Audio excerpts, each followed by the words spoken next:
guys. We have to keep it clean so that Joseph doesn't spend, like 5 hours editing this podcast tomorrow. Look, all right. We'll get it out of the way now. This is the time. Holy shit. That actually happened. Everyone get it out of your system now. Go. I'm good. That was underwhelming. Yeah. Wow. I can't really be... Oh, the reason no one's cursing is that we can't hear Andrew at all. Oh, yeah. There it is. Oh, how nice. Don't worry, I'm back. I've been talking this whole time and no one even knew. I was muted. What was I thinking? Okay, question number 1. Joseph, this is for you to answer. Why are we not an explicit podcast? It doesn't matter. No one listens to us. Like, it doesn't matter. Like, we can say all we want. Like, it doesn't matter. Like, no one's listening. Like, there's not, especially not like a 7-year-old, Like, if you're over the age of 12, who cares? You can hear a curse word. But, like, I can say all I want. And no one's going to say anything. Like, why does it matter? Well, do people in Norway get offended by this kind of talk? I said Joseph. Joseph, this is a question for you. He's Mr. Oh, I gotta spend all this time editing the podcast, blah blah blah. Mm-hmm. Like, why does it matter? Because the people in Norway get offended. No, they don't. They don't even know this language. Wow. They just got offended even more. All right, well, let's move on from all this. Know way more than I do. I'm sorry, I'm a dumb piece of shit. The team did it. MAGA Andrew has left the chat.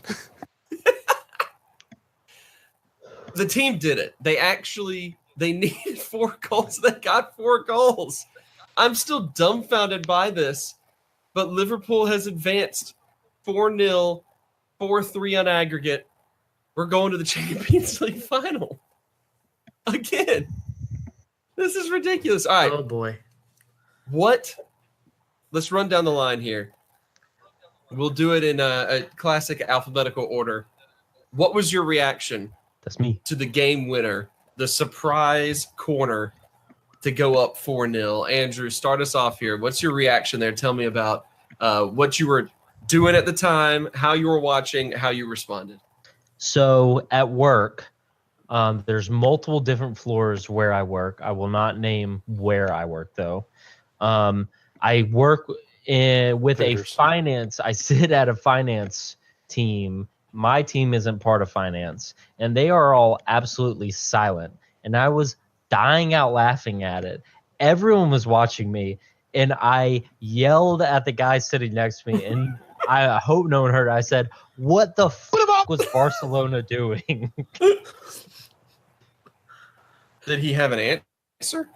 He wasn't watching. Oh, okay. He had no clue what was going on. He just thought I was an idiot. And then I ran over to his chair, and I shook him around a lot. And I was really excited, and I hope my manager didn't see it because I was watching soccer for 2 hours at work. Hey, man, if it works, it works. That's what I say. Will, what were you doing? Well, I for the actual the final Origi goal, I missed it completely because my stream decided to refresh, and it took about 30 seconds, which was enough time for the corner to be taken, for Origi to score, and for them to reset and kick off again. I was like, oh, okay. Oh, wait, it's 4-0. I lost my absolute mind whenever Wijnaldum scored the second. I went absolutely ape. And people like I don't watch a lot of soccer at work, but it does happen, and I try not to yell. So what it sounds like is that I'm having a stroke, and my coworkers will like come check on me every now and then if I rattle my desk too hard, or like I've kicked my chair over before, and they'll come in and be like, "You all right?" Oh, he's just watching soccer. Never mind. So that was me. Zach, you had a pretty good story you recounted to us of why you might be reprimanded at work. Yeah, so the kids that I teach, at the end of the day, they know that sometimes Mr. Osborne is a little distracted in our class. because this is when soccer matches happen. But I had to teach a lesson on Iwo Jima and Okinawa today. So I saw real cheery topics. That's right. Dealing with. So I saw a lot of the first half, and then I watched that. And when I pulled the stream back up, when I was done, it was 3-0, and I was just like, I don't what I've obviously missed a good bit. And when we scored the fourth, I got on top of my desk with children still in the classroom and pulled a Liverpool scarf off the wall that I have mounted above the desk and started, whipping it around.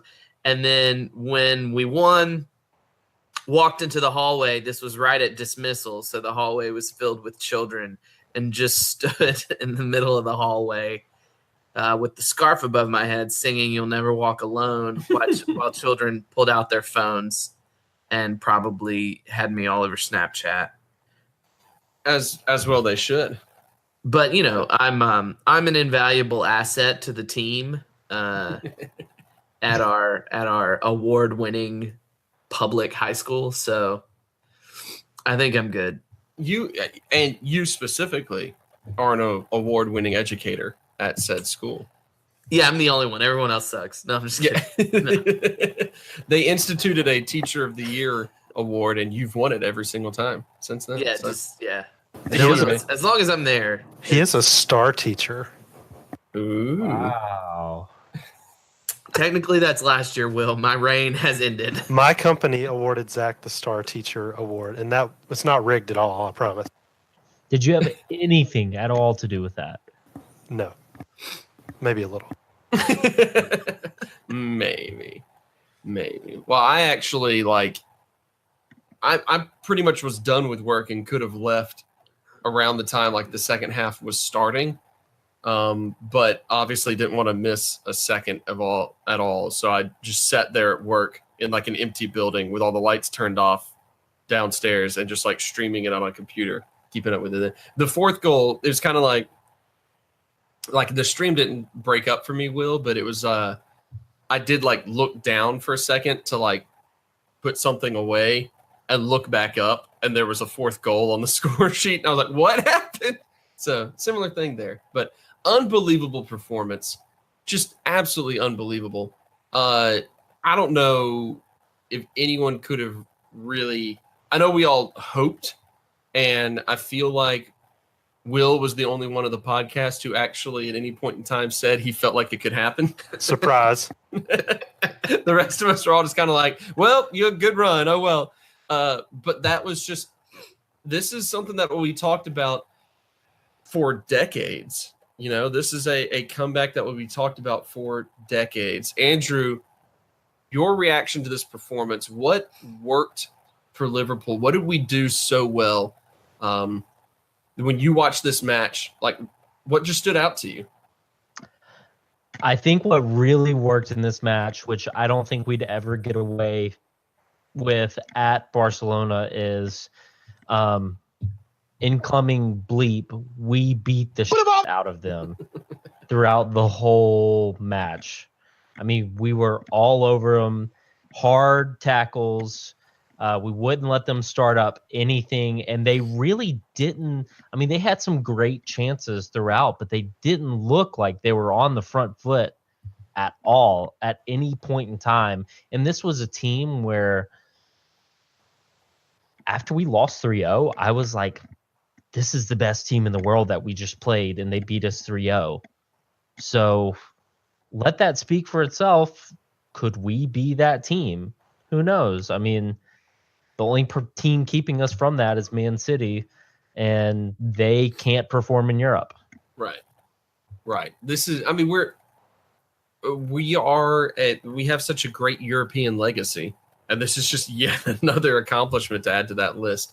That's unbelievable. One of the things that stood out, obviously, missing some key personnel, missing old Bobby once again, not starting against Barcelona. Mohamed Salah, of course, picking up that knock against Newcastle on that rough landing. Hope he's doing all right and did not, suit up for this one. But in the process here, instead of trying to do a, weird Genie Wijnaldum false nine sort of lineup, we went with a more traditional, having a striker up top in Divock, who actually started instead coming off the bench. Will this lineup compared to the lineup last week against Barcelona, how important do you think it was for this lineup to come out the way that it did? And I mean, do you think it worked? I mean, obviously it worked, but do you think that maybe this should have happened last week? I mean, what's your take on the lineup itself? So I think, Genie is the 9 notwithstanding, because that was an experiment, and you can't do that with any intention of it being anything other than an experiment, right? Like, you want to see how it works. Genie's got the foot skills to maybe replace Bobby, but the biggest difference for me is Trent not starting last week versus starting this week. That's it. Like, no offense to Swole Gomez, but he's a great player, but Trent has been playing. He's been in the team the entire season. He is probably at this point maybe our top assister. I don't know if he's past Mo at this point, but he's who knows? He's got 1,000 assists this season. He's number one, and he's dude is 20. He's he fights for the shirt the entire time he's on the pitch. That's the difference, honestly. I feel like we could have. I mean, Genie obviously had a pretty good game. You start Trent at the Camp Nou, and maybe it's different. I don't know. Maybe he pins Alba back more. I get why you start Gomez there, but it's Trent. It's got to be Trent. It's got to be. Genie Wijnaldum did obviously come in and have an instant impact. Unbelievable performance by the end of that. But let's not overlook the fact that the team seemed to gel better for some reason today, and a lot of that does have to do with the importance of Trent Alexander-Arnold and building out of the back in that regard. You're absolutely right. Great observation. Early gold star for you, Will. Thank you. Zach, you are the history buff on the podcast. Oh, okay. This is nothing. Well, this is nothing short of a historical accomplishment for Liverpool. This is yet another, as I mentioned, amazing accomplishment to add on to the list of crazy European accomplishments, specifically, European. How monumental is this for the club? Not just looking, back over the storied history of Liverpool, but how monumental is it for the club in light of what they've been able to do and moving forward in what we think is a bright future and a level of success. We talked about it last episode that we don't think is dropping off in seasons to come. How huge was this? It's massive. It's impossible to overstate how incredibly important this result is. I always talk about my students, but I had a conversation with a student of mine who's a soccer player, and he's a big Barca fan, and he gave me a lot of grief last week because we had both been talking noise to each other for a while, and he made a point. He made a point to come stop by my classroom after the match last week, and he didn't let up, and I said, what's important to me is that Barcelona saw that they had to play Liverpool, and they were scared of that. They would have wished for another draw.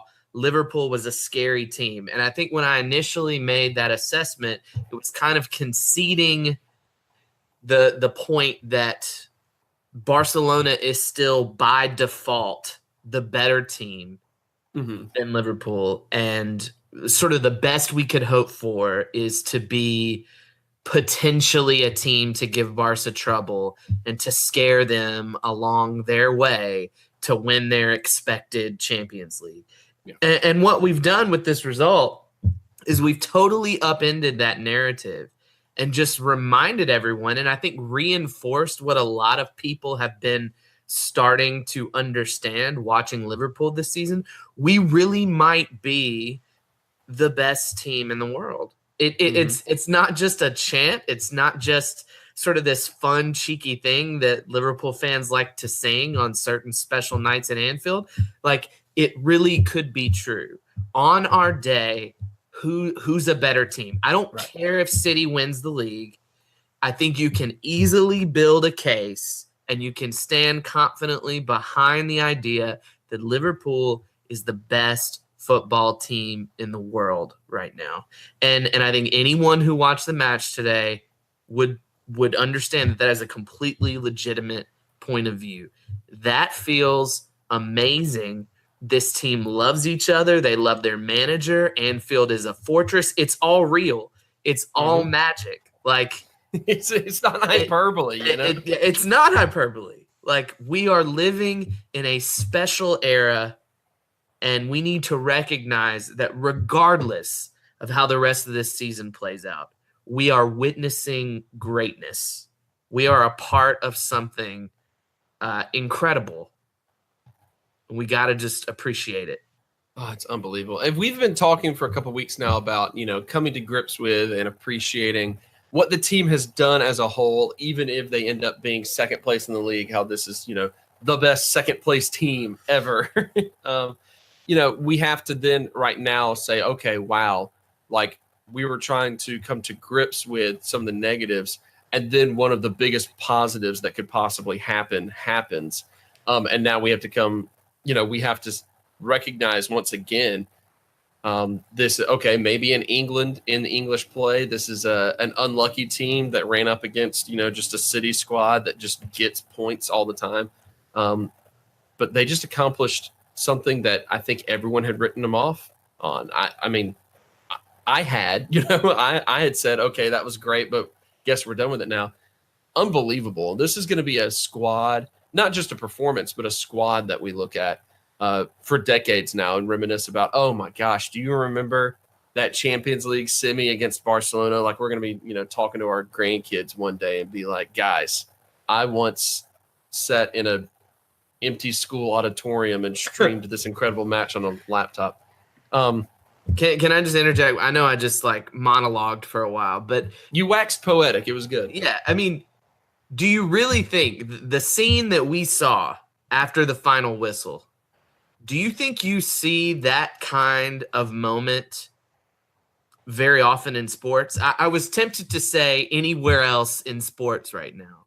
I just don't know of a team at that level where these guys are getting paid that much and they are devoted to their own individual accomplishments, and there's this culture of ego stroking and guys being these superstars, and yet you see a football team at that level of competition who are so unified in their cause as a team and in love with this fan base and with this Liverpool community.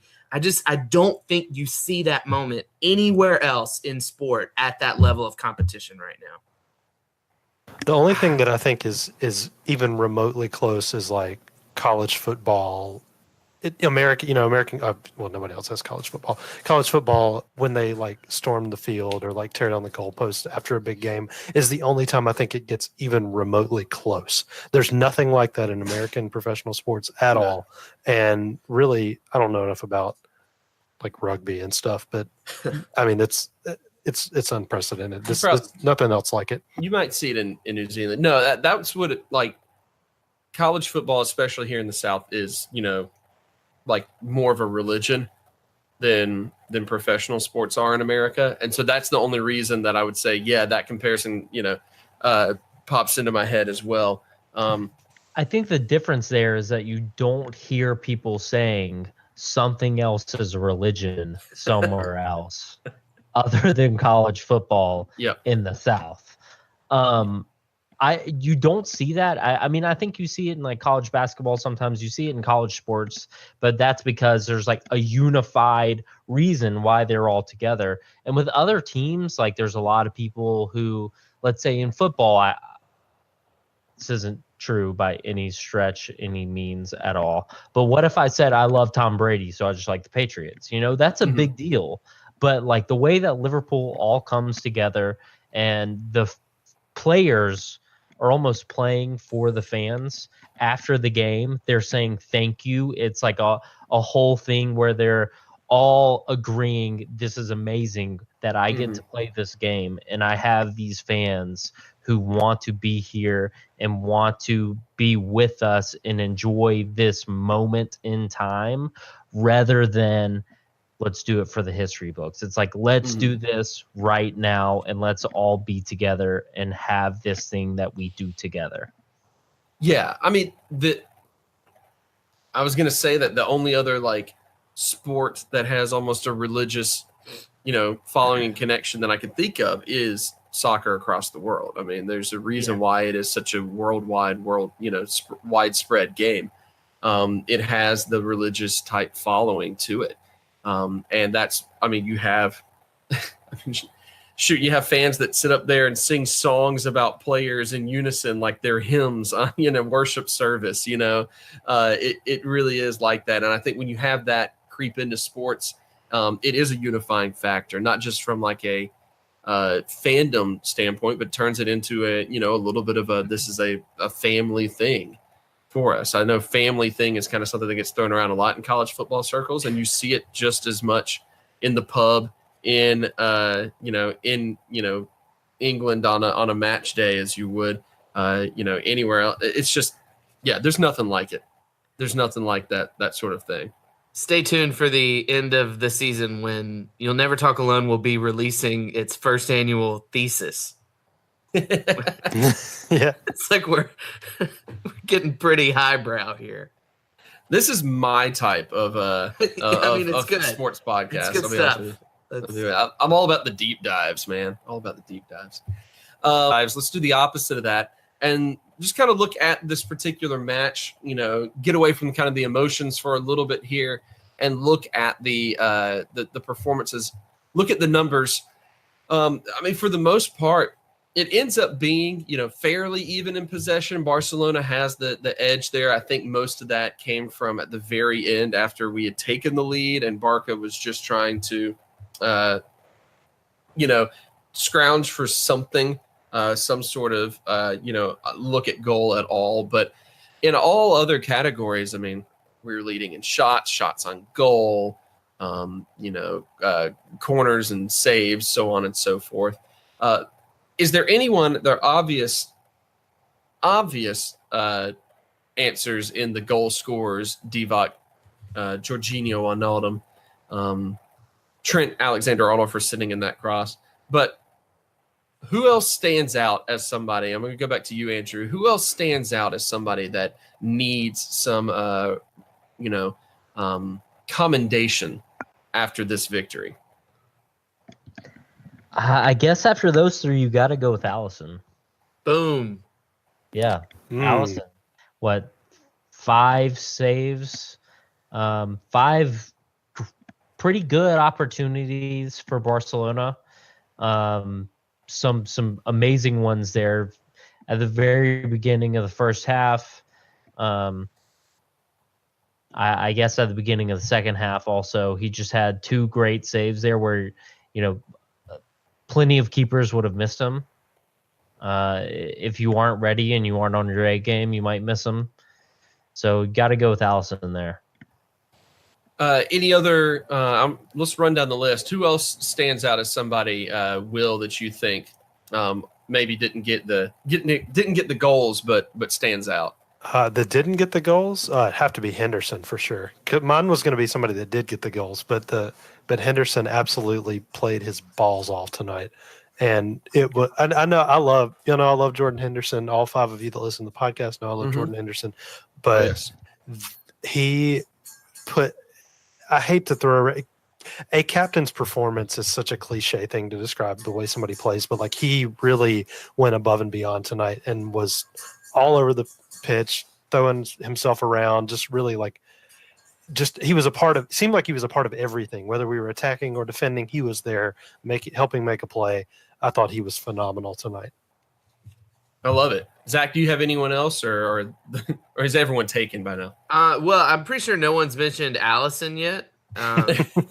Our heroic goalkeeper. I'm pretty sure you could sell Allison to Nashville SC, who is not even an MLS club yet, but they're gonna be soon. And then you could put Nashville SC into a 2-leg match with any team in the world, and they would win. Hell yeah, that's because Nashville FC is the best team in the world. Am I right? Yeah. That was a shout out to you, Andrew. Yeah, good team. No, I mean, Good team. no, I mean, I was hoping that somehow no one would talk about Allison until it got to me. But Andrew snagged him early and deservedly. I can switch topics. Like if you want me to talk about something else. I think it's kind of implied that I'm the guy with the goalkeeper banter. Yeah, exactly. So cool, like stealing my thunder. Andrew is waving his Nashville SC scarf. I got this last weekend. I've never been to a game, but my girlfriend went to a beer festival, and this was given to her. I've decided they're going to be my new MLS team because Orlando City has really not panned out. Orlando's just too far away, man. Yeah, Nashville's an attainable goal. And then, like years ago, when Atlanta was first announced, I said, "Oh man, I'm going to get really big into Atlanta because like that would be." I feel more of a connection to that city than some of the other cities nearby. And then I really didn't. And then by the time I wanted to pay attention to them, they won the MLS Cup. And I was like, well, now I can't do it because that feels like, oh, okay, yay, Atlanta. I've always been a fan. So, but I do think on a serious note, I think it is worth saying, like, I think that if you remove Allison from the equation and put back in one of the mediocre or serviceable keepers that we've had in recent years, a match like this, like the rest of the team, the other 10 guys on the field can put together the incredible performance that they did. And yet this would have ended with Barca snagging one away goal and going through because of the difference such an incredible keeper like Allison can make. The fact that he kept everything out that he was supposed to keep out and commanded his area and played with confidence and distributed well. Like he just shored up everything there in goal and allowed the rest of the team to play their asses off and do what they were able to do. And I just think that is something that we've obviously been missing in the past, and now we finally got it sorted. And I just could not be more pleased with the fact that we've got Allison in the team. And also he will continue to beat Barca for the rest of his career wherever he plays until he retires. Nice. I have one more that nobody's talked about, and that's Fabinho. Okay. Holy crap. He was I was going to bring him up, but you can go ahead. Absolutely. When we did our preseason rundown, I said that of our signings, he was going to be the most important. And I don't know that that's true, but it might have been true today. He was phenomenal. I thought the early yellow was going to kind of come back and bite him eventually, but his performance really speaks for himself. He's what we've been crying out for years and years and years and years. We finally have somebody that can do that role, and it's awesome. Yeah, it's so much fun to watch. The two things we've talked about the most on the podcast over the years are goalkeeping and that true defensive mid role. And we have those, two roles answered. On top of that, we also have Virgil van Dijk. On top of that, we also had apparently European competition mastermind Joel Matip, for whatever reason, doing well. But Fabinho, I mean, yeah, what else can you say? I think that he set the tone. The yellow card early on you mentioned kind of ended up being a little bit more of a tone setter than anything else. That it was look, you're not going to get the chances. Like we're not going to fall asleep like we did last week. like on the little bounce. We're not going to let the little things happen. I guess not fall asleep is the right term, but we're not going to let those little things happen again and get it, and get you to sneak by us anymore. He really set the tone with what he was doing. He was going to be the guy I was going to mention as well, so I'm glad that you did. Really, really impressed with him. But it's kind of just hard to even look at anybody on the field and just be negative about their performance. Everyone as a whole, I guess Shaqiri was the only shaky one. But then in the second half, he ended up doing fine. He was also in the lead up to the first goal. So yeah, he had some problems, but at the same time, he still had a great game. He didn't have any glaring issues there. I think he could have scored a couple times. I think he had a couple good chances, but I also think he was an important part of some of the build-ups, two of the goals at least.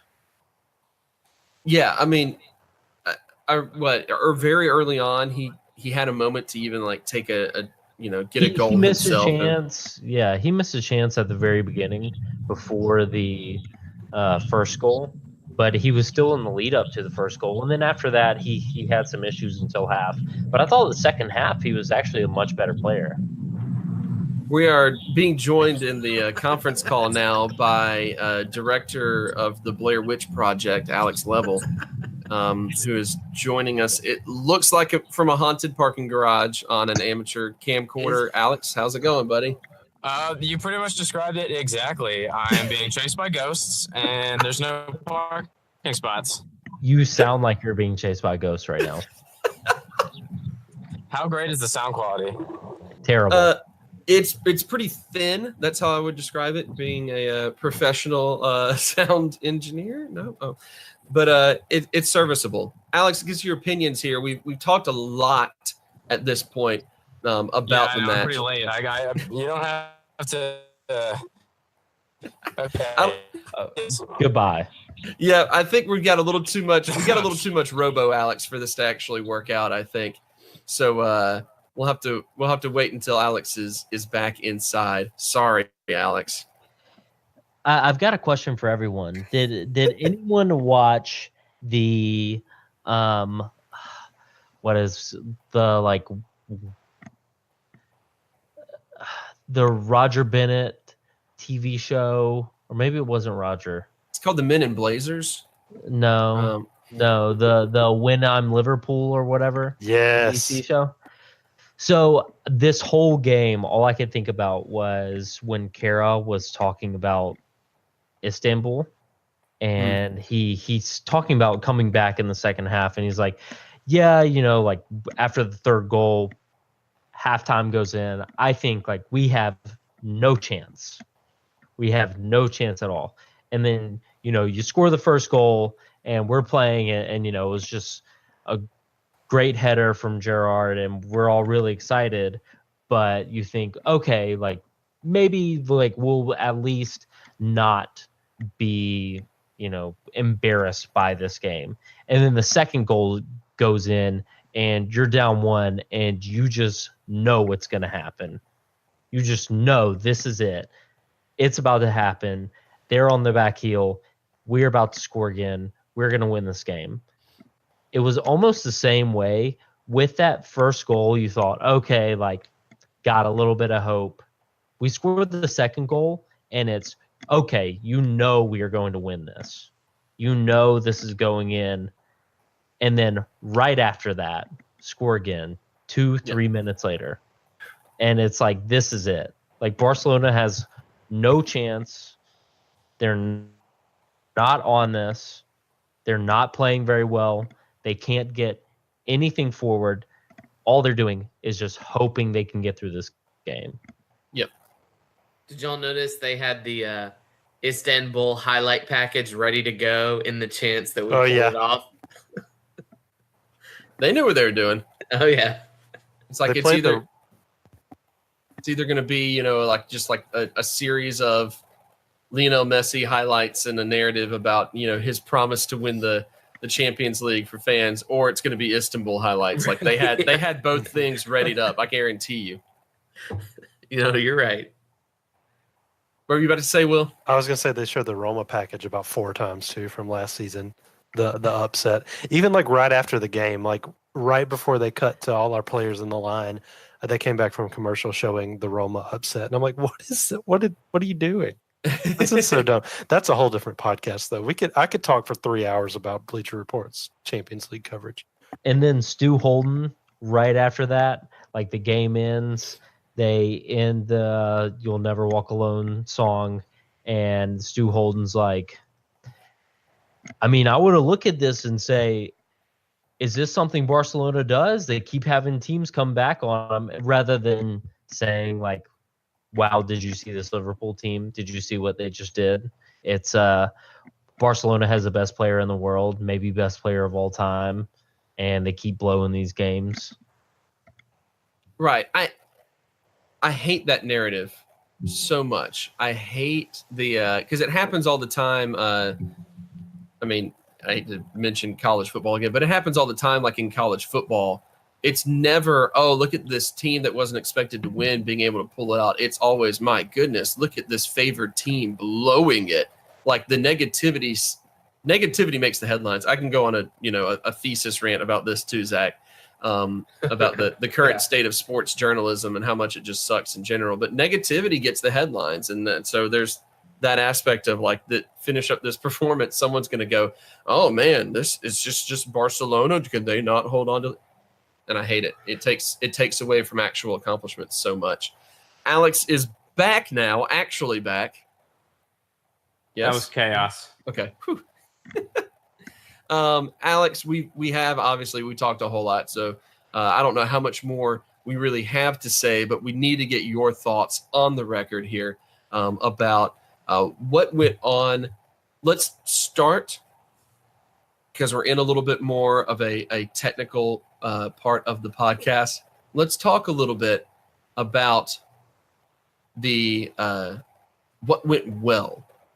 What worked out in this match when you look at it, because you're the resident tactician, and I feel like you would really know why in the world was Liverpool able to do what they just did? So we did really well to exploit the space on the wings and get at them out there and get good delivery. And we saw the middle 2 goals especially showcase that. The first goal, we came out and went at them and rattled them. For sure, that's partially because of our pressure, partially because of the atmosphere. And apart from that, what we did really well is we signed Alisson Becker and put him in goal and made sure that hell yes, that I'm sure that was touched, but he kept us in it, and it's just so great to be able to say that about a keeper. I mean, I'd rather not because that means that they didn't shoot, but when he was called upon, he came up big, and that gave us a platform to get the goals that we needed. And I know I texted you this, but oh my gosh, that's my favorite winning goal ever. It was amazing. Okay, what was your reaction to it? Because we all shared this at the beginning of the podcast about like what we were doing and how we're all like at work and we start acting like morons at work. That winning goal, I mean, what reaction did you give to it? Oh, I fell out of my chair to my knees and pointed to the heavens.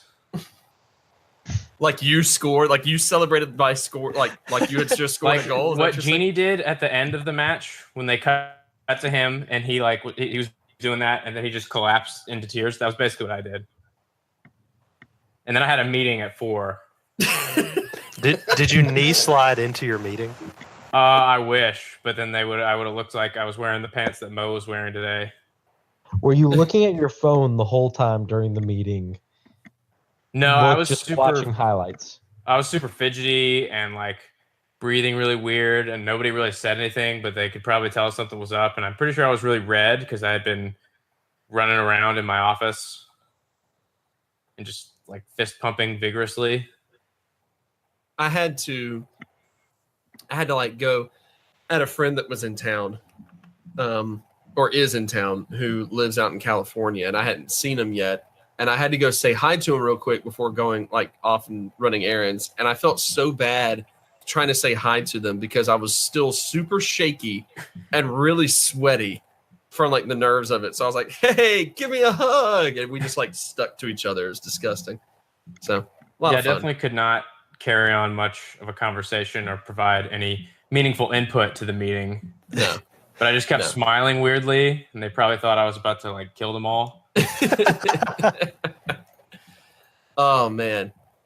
Alex, where does this sit in a historical, especially because, I mean, we were just talking about the Istanbul comparisons, obviously, but those are going to be endless. But I mean, compared to moments like that, where does this sit in you know? I mean, it sits just below losing to Stoke 6-1. Just above. No, just below. Oh, just below.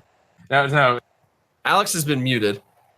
Because we don't tolerate that sort of behavior on this podcast. It's second to Istanbul. It's above Dortmund. I mean, this is, I tried to sum it up to someone because someone asked like why I was texting all these messages in all caps and just swearing so much because I'm in a group text with someone who doesn't really watch soccer and some people who do. But I mean, it was a clutch win in a tournament of the best teams in Europe against one of the most expensive teams ever assembled, containing the best player to ever play the game, starting down 3 goals. Like, sorry for your post-edit stuff, but are you kidding me? That's insane. I'm surprised you held it in this long. I really am. Yeah, no, it's unheard of. I have family members that just could not care less about the sport, but know, obviously, that, you know, I'm into it. And like saw the headlines and had been texting me just saying like, well, congrats on your victory. And I'm like, yes, it is my victory. Thank you. I mean, you did make some great saves. Yeah, exactly. They understand. You played so well today. Thank you guys. And your one-off kick. Everyone that listens to this podcast, all 5 of you, y'all should just know, let me explain it. He kind of looks like Allison. I don't know if you if know you haven't that picked yet, up on that. if you haven't figured that out, but that's the case. Yep. He is the Brazilian version of me. Apparently it got pushed out as a notification on like one of the ESPN apps or something that we had come back and won. And so I have people that just like, they know in a roundabout way that I like Liverpool, but they don't follow soccer at all. Like we don't talk soccer. Like I don't really discuss it with them, anything. And they were like, so is this a big deal? And I was like, yeah, a little bit. Well, I mean, it says something about the performance that it's getting so many headlines from outlets that, you know, news outlets that don't really publicize that often because, like, Cosmo picked it up. I mean, I was going to say, like, LeBron James didn't come back against Barcelona, so why would ESPN be talking about it? But they were. He's a part owner. Oh, you're right. You're so right. So LeBron James did come back against Barcelona. Yeah, My bad. he was really excited. Well, never mind. Now we know why ESPN was interested. All right. That being said, we do have. We've got another match coming up in the Champions League. We've got a final to play now, guys, and it's going to be. I mean, most likely Ajax. Do we feel comfortable saying that? Do any of us have faith in Tottenham? Because I don't. Tottenham's got like 5 players left, I think. Like I have a notification. I'm pretty sure it's Poch asking me to come play. It's bad over there right now. Who cares who we play? I'm there too. Yeah. Does it matter at this point? This almost feels like a team of destiny sort of feeling to be able to overcome this. Obviously, I don't want to overstep things, but that's exactly what it feels like. I mean, do we feel like anything less than absurdly, irrationally confident right now? Look, I mean, I'm sure y'all have touched on this because I joined late, but this was the exact way we wanted to kick Phil in the balls when he left. We wanted to draw Barcelona in the Champions League and knock them out, and we did it in the best possible way we could have. In a way that people will be talking about for years and we'll never forget it. The team was left. subbed off. I low-key feel like we ruined his career. I know. He was terrible. He was awful today. The war chest that we got from selling Coutinho got us Virgil van Dijk and Alisson Becker. Yep. And Fabinho. And we'll pay for the Divock Origi statue. Right, exactly.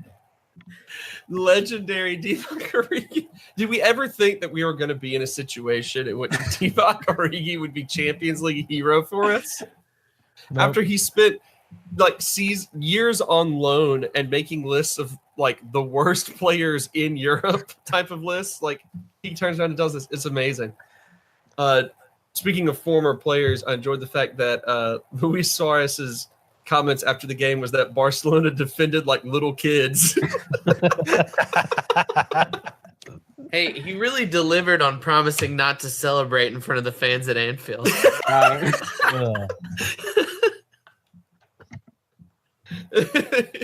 going to celebrate. Not going to have a reason to celebrate. Not going to do anything.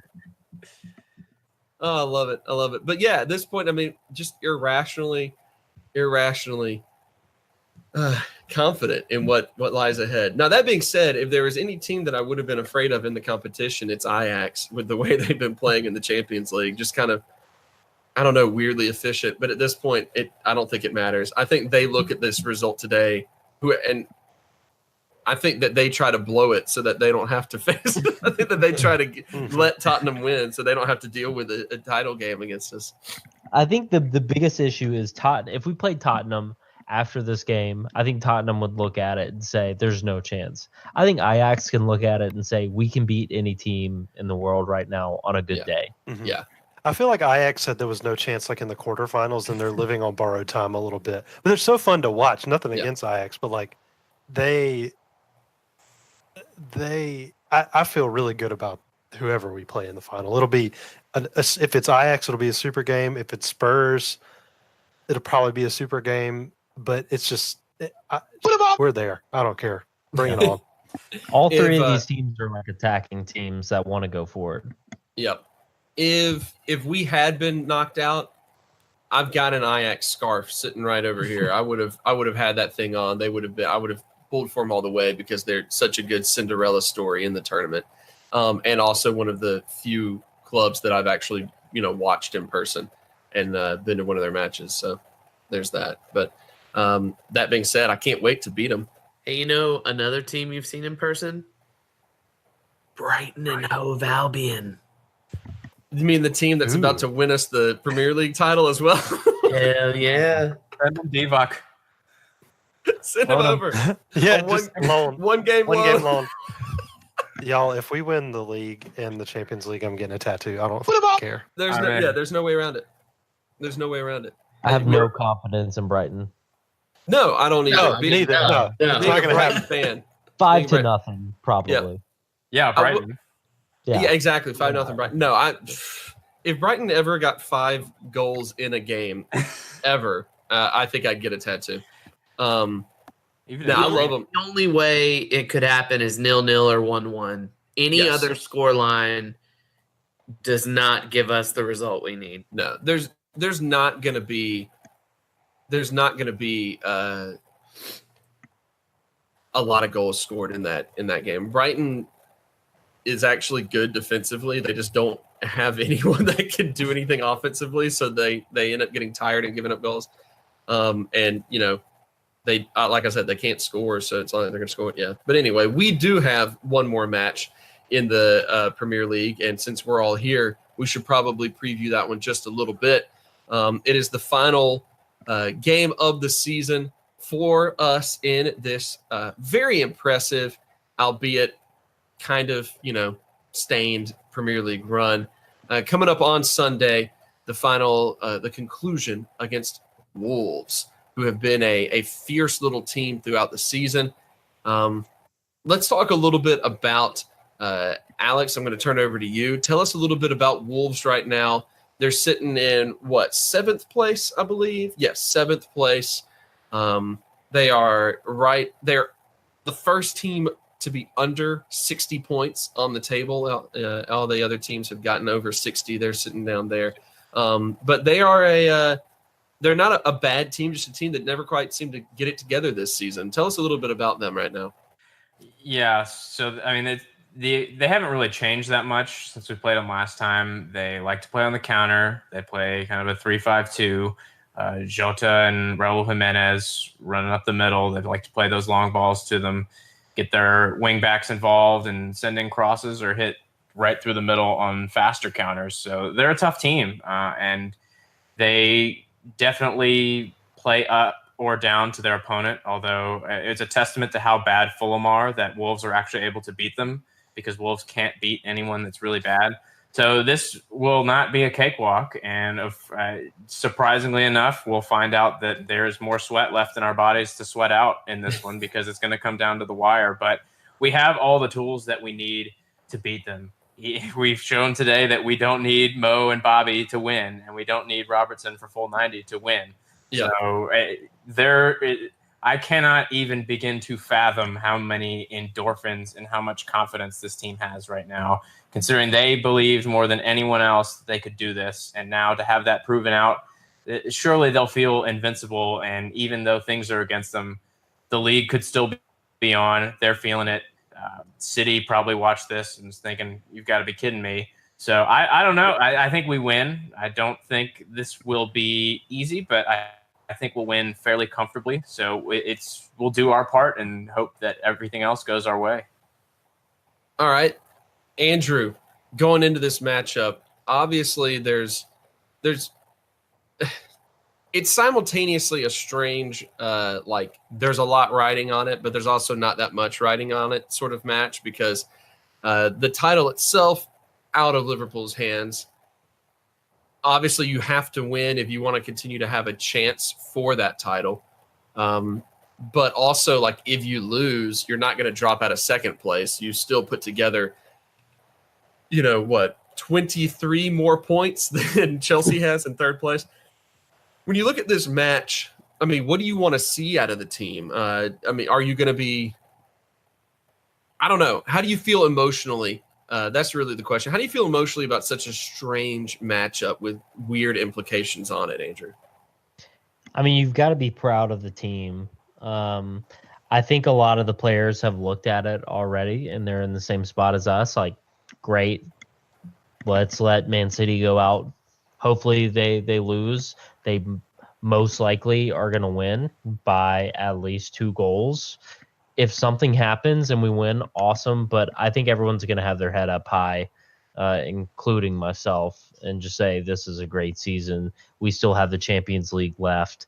That could be our big moment, and we don't need to rely on the Premier League here.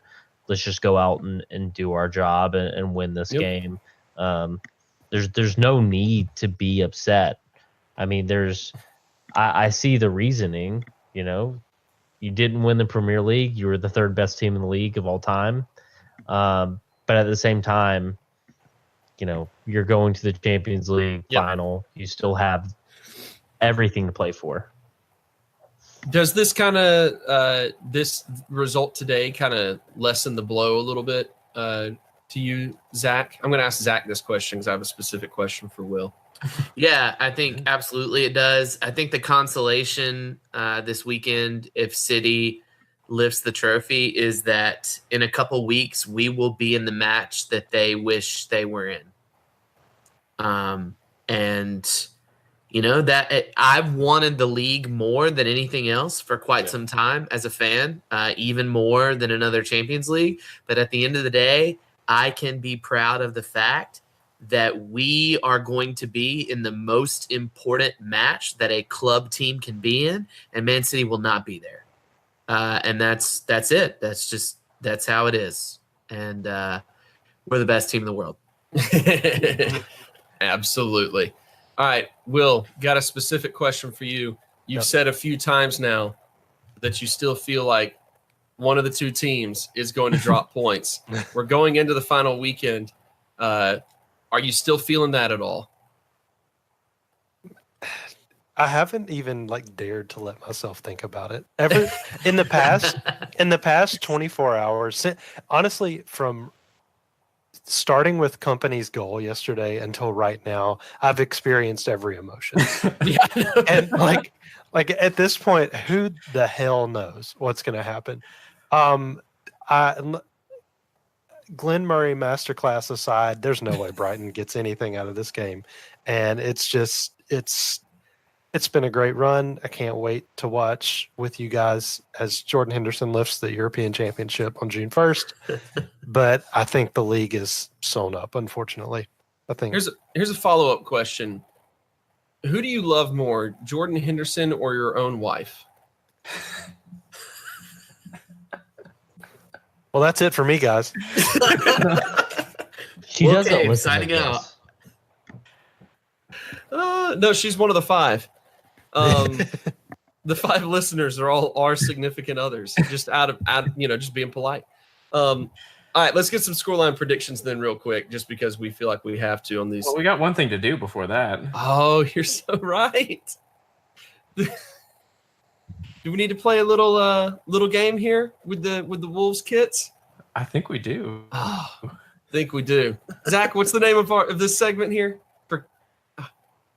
For kits and giggles? For kits and giggles. I forgot for a second. I did too until I asked you, and I was like, wait, nope, I remember it now. For kits and giggles, let's talk about the Wolves kits real quick. They are a nice Halloween color scheme there in Wolves with that orange and black. You don't see that color combo in too many teams. I can't really think of any other team off the top of my head. Baltimore Orioles, do they have orange and black? Seems like the Baltimore Orioles do. Cincinnati Bengals. Yeah, they do, don't they? Yep. You're absolutely right. So it's a rare combination of colors on jerseys, probably because it's a bad color combination. Let's talk about these kits that Wolves have had this season. Alex, start us off. What's your take on this kit? I'll just come out and say it. It's a kit. It's just the only thing it's got going for it is the orange and black. I know they like to say gold, but for you, we just advanced to the Champions League final. We can say whatever the we want. And you're just the Control-C, Control-V of the Adidas template. Have some creativity, you dicks.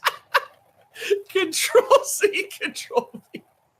Oh my gosh! Isn't it a rule though that your first season in the top flight you have to choose one of your kit makers' simple template kits? Isn't that like a thing that we know? But that's just Adidas now. They just have the same layout for everything. Like Leicester kind of has the inlaid design, but everyone else. I mean, Cardiff. I think they got those at like Sports Authority or something. Andrew, what's your take on the kit? I'm gonna go through actually kit, crest, and then name. Kit, okay. Put him up. Crest, meh. It's got a wolf. It does. Wolves are cool. Name Wolves. That's awesome. Name a better team than just like, oh yeah, Wolves. Like it's not even like the Wolves, nope. Or it's just, yeah, we're playing Wolves this weekend.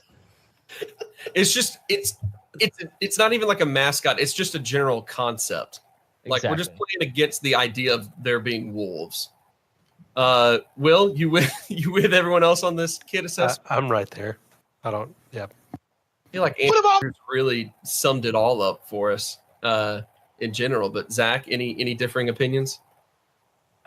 Maybe a little bit. Like, I definitely don't hate it as much as everyone else has kind of expressed. Like, I think the unique color combination at least sells me on it a bit more. It's definitely not lit because it is kind of plain, but it's definitely it's a kit that you see it and you know, like no other team in the league has a similar kit or a similar color combination. It is very much wrapped up in the identity of Wolves. So I'd at least have to give them like meh kit status. I mean, yeah, it is very unique. You look at it and you just know who it is, and then you don't mistake it for anyone else. But I'm kind of with Alex. It looks like I think Alex and I had these kits as our YMCA league kits a few years ago when we played on a team named Who Killed Mayor Chukwueze Lumumba. So I don't like it. I don't like it at all. I'm going to stick with Alex. I'm going to completely echo. I think Andrew spoke for me with his assessment of all three things. All right, scoreline prediction as we wrap up this joyous episode. Alex, start us off. 4-0, 4-3 on aggregate.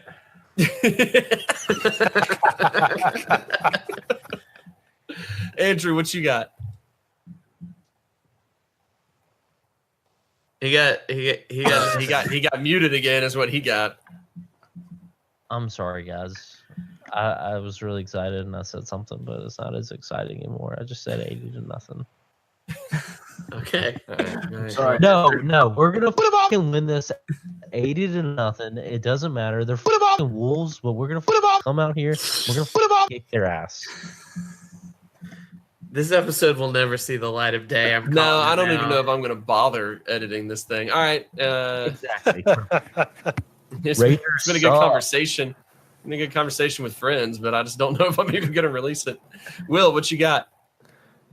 2-0. Send Zach? them home.